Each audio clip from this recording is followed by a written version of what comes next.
Kasi dapat ka ma-operan kagad, gano'n. ganun daw po. Pero kahit yung iba ko sinasabi, hindi naman daw top choice yung surgery kagad. Okay. So, pangapat, naisipan mo si Brother John, gano'n. Oo. Nakita ko Nag-check ka, siya. mabuti, na-checkan mo siya sa internet. Ako nga ako eh.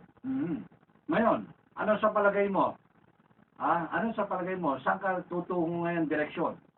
Para ika ngayon, lubos-lubos ang kagalingan mo. Kanino ka, ika nga magpapacheck up o kanino ka, dire-dire. Ano ito?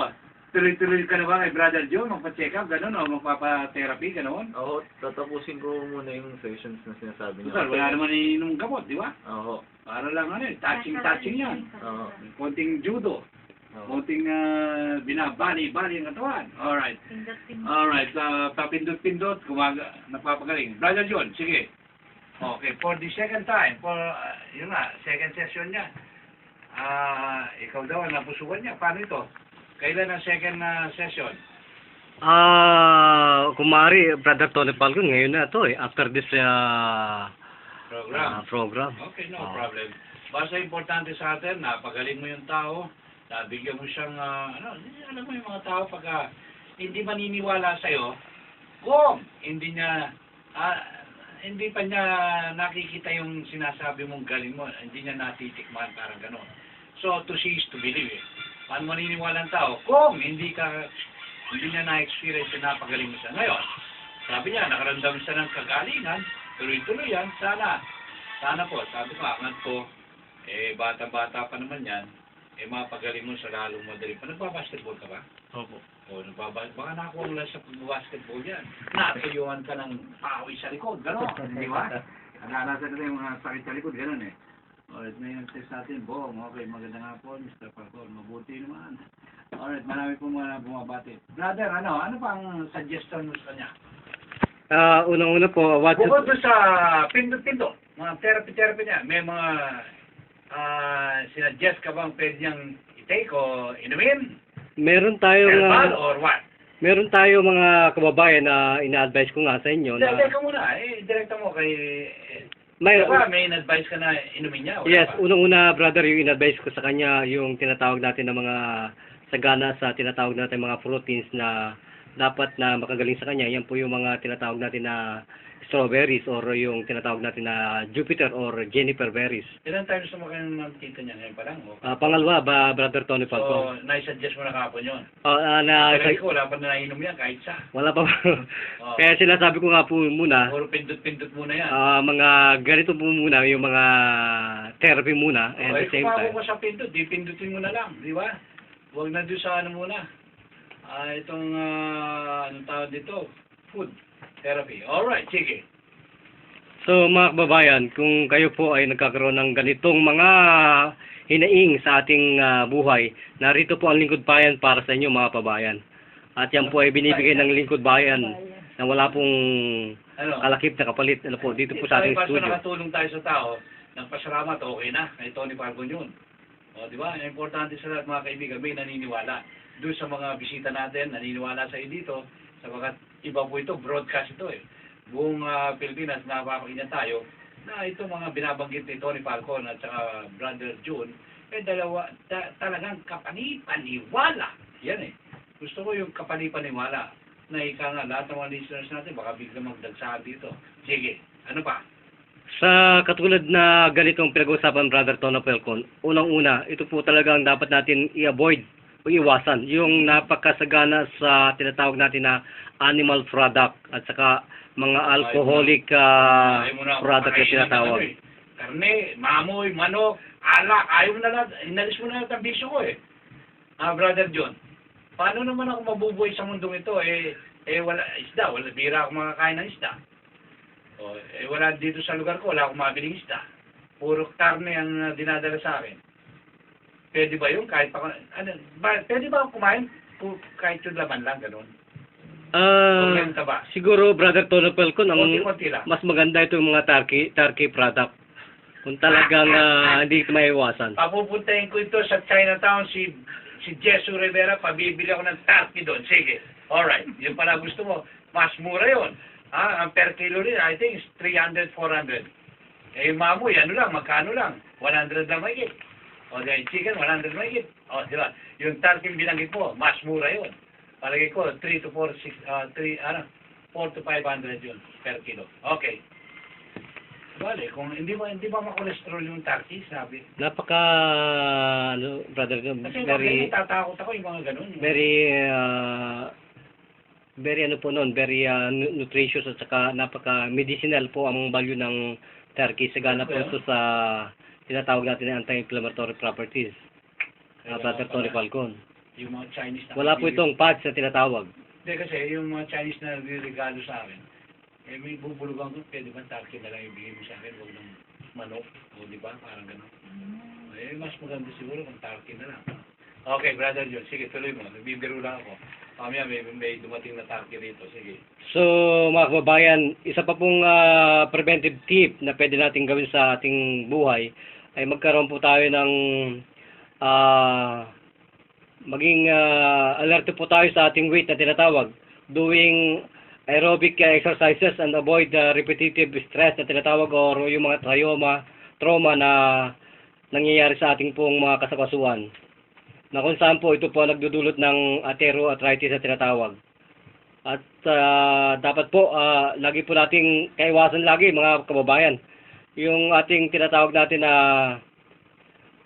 pamimili diyan sa palengke ng napakaraming nagpo-produce na tinatawag natin na zero uric acid level na tinatawag. Ano yun? Yan po yung mga matataba at saka yung buto-buto at saka ito tinatawag natin na ilang loob, gano'n?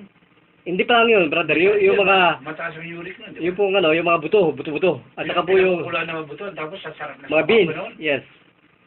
At saka brother Tony Falcon, yung mga tumitikulop na gulay sa gabi o sa hapon. Mario, shit. Pati pala yung tumitiklop. Eh, lagi akong kumakain ng mga tumitiklop. Sige, bagitin mo, ano yung tumitiklop na yan? Ito po yung patatas, Naku, repolyo, tikit na po na yan, mga kababayan.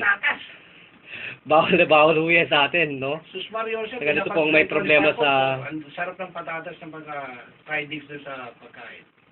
Hindi ako pinakain ng rice kundi patatas. Yung mustard, yung ano po, yung tinatawag na... Ano ba ang tagal sa mustard?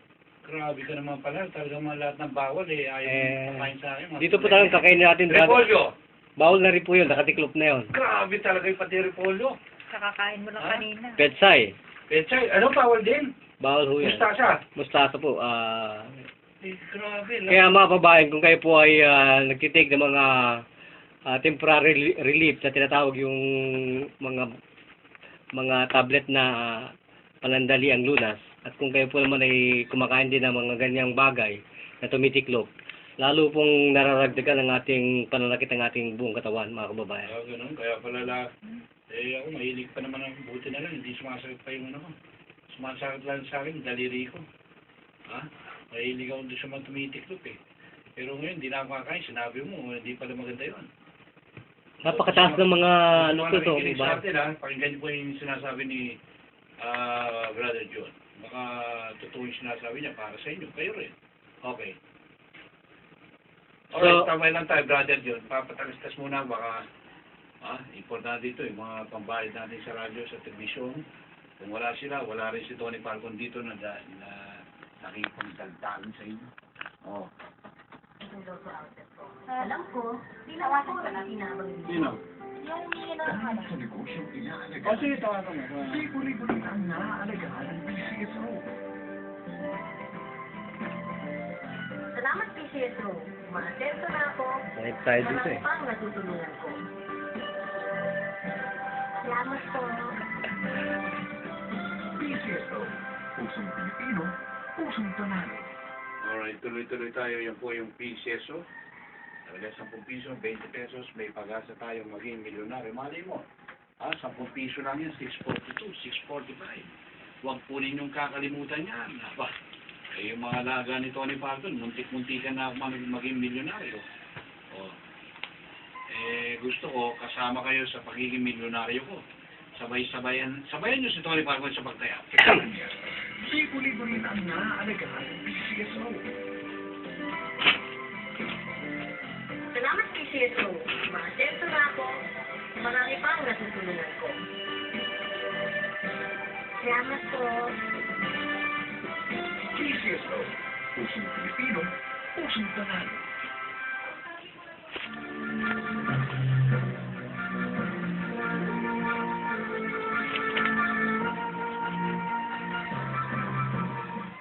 Ang nalipot bayan, Tony Falcon. Pwede Journal po. Ang General Manager ng Philippine Service Inspector. Kami ang inyong lipot bayan. Mga kababayan, Alright, yan po si Atty. Joy Rojas. Yung partner ni Tony Falcon sa telebisyon, sa radyo, lahat ng bagay. Yan po ang nilalapitan natin. Yung mga humingi ng tulong dito, yan po ang nilalapitan ni Tony Falcon para sa inyo. Wala naman napahiya, di ba? Kaya lang, nung isang araw, may papi dito, may cancer. Nabigyan ng 30,000. Bah, sus Maria Joseph, saan ka malalapit ang kapitbahay mo, kamag-anak mo, magbibigay ng 50,000. O, di ba? PCSO lamang po ang kagapay ni Tony Falcon Dia. Alright, sabay muna tayo. Ano yan? Hello? Alright, pakinggan natin. Hello? Magandang hapon po. Ano pong pangalan nila? Annalyn po, sir. Annalyn, ano bang kailangan mo at ba't napatawag ka kay Tony Falco? Kasi po, sir, napanood ko po yung programa niyo po sa, yung Sabado po. Sa television? Opo, yung tumutulong po kayo. Opo, ano po? Um, Ganon, okay. Galing po ako ng dapat. Pero matagal na po ako dito sa, sa Luzon. Okay. So, ano pong kailangan nila? Po kasi, sir, gusto ko po magpapagamot ng mata po. Kasi, ang laki po kasi ng gagas ko sa school. Inquired na po Anong sakit mo sa mata? Po, sir, hindi po siya katulad sa mga katarak na ordinary. Kasi nung bata pa po ako, nagkasakit po ako ng tigda, so balo nagtumubo po sa loob ng mata. Okay. So, ngayon, para may tigda sa loob ng mata, ganoon?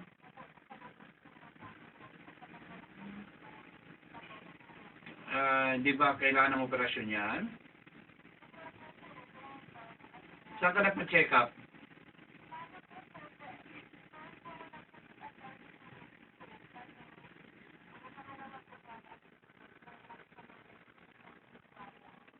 Ganon.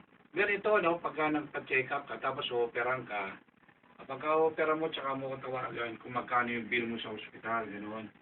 Para malaman natin kung magkano ang gagasusin na ibibigay sa'yo.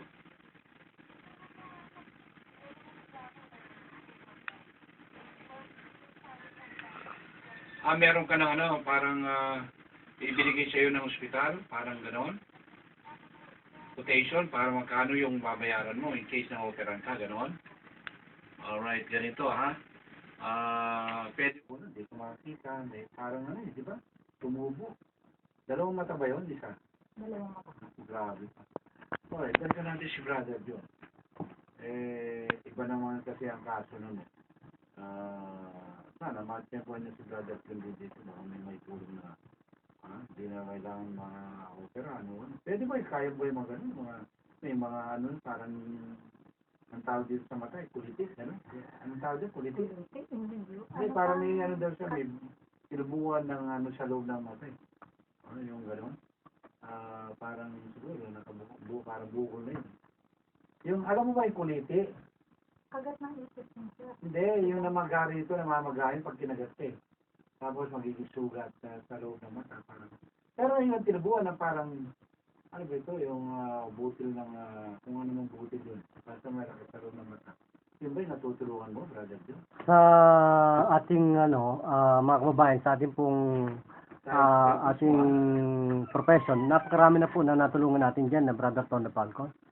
At yan po yung nasa internet natin, mga kababayan. Walang pera, no choice, 40,000 na kailangan sa operation. Pero pag pumunta dito, tingnan natin. Sige. Kawawa naman. Baka madala pa yan, Brother Tony Falcon, sa cold compress na tinatawag. Sige. Sabihin natin pag tumawag. Alright, sandali lang, may report tayo. Natatanggapin sa ating linya kay Ermi Medina. Ermi, please come in.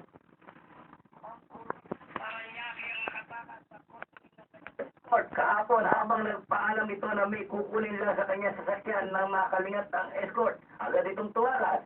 Ayon sa ulat, ang pulis na tinutukoy ay si Police Senior Escort na sa isang block sa nasabing lugar bilang commander. Ang biktima, kasama ang kanyang mga magulang ay itinatago sa pangalang Mira 15 anyos. Ayon sa kanya, siya ay giniasa ng nasabing senior inspector. Walang ulat kung paano niluray ng biktima ang suspect. Halos siya pa ito sa nangyari sa kanya. Kasalukuyan nahanap ang nakatakas sa rapist na pulis.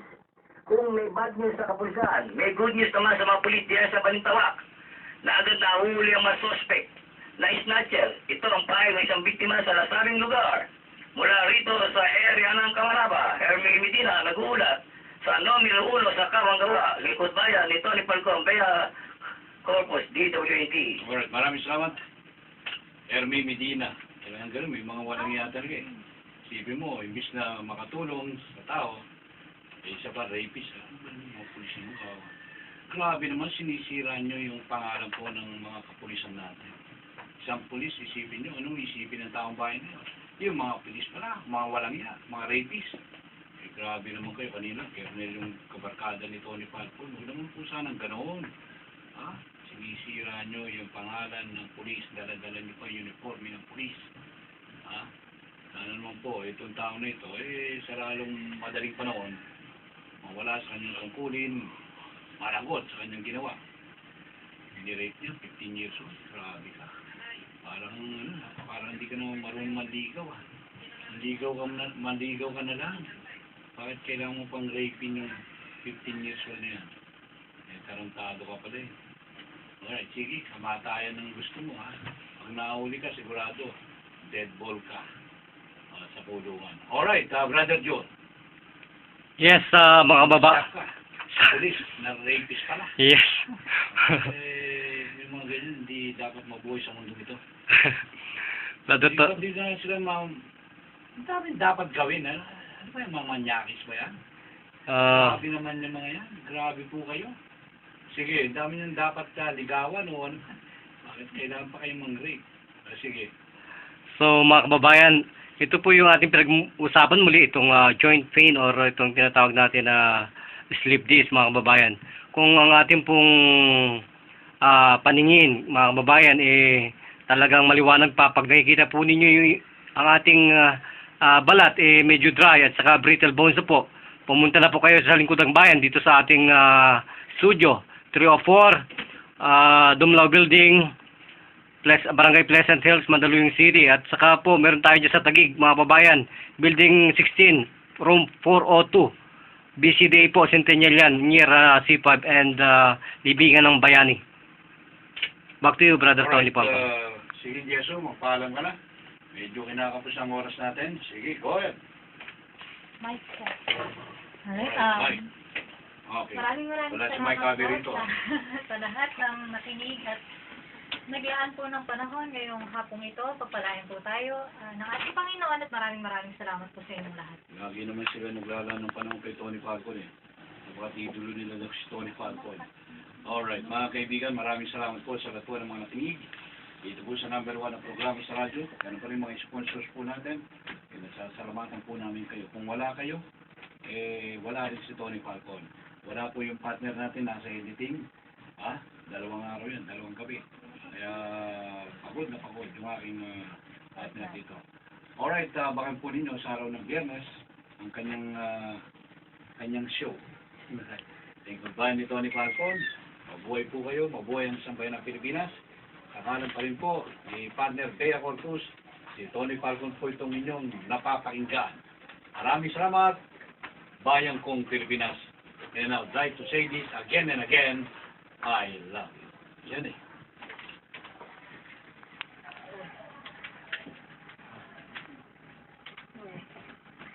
Siyempre, nandiyan.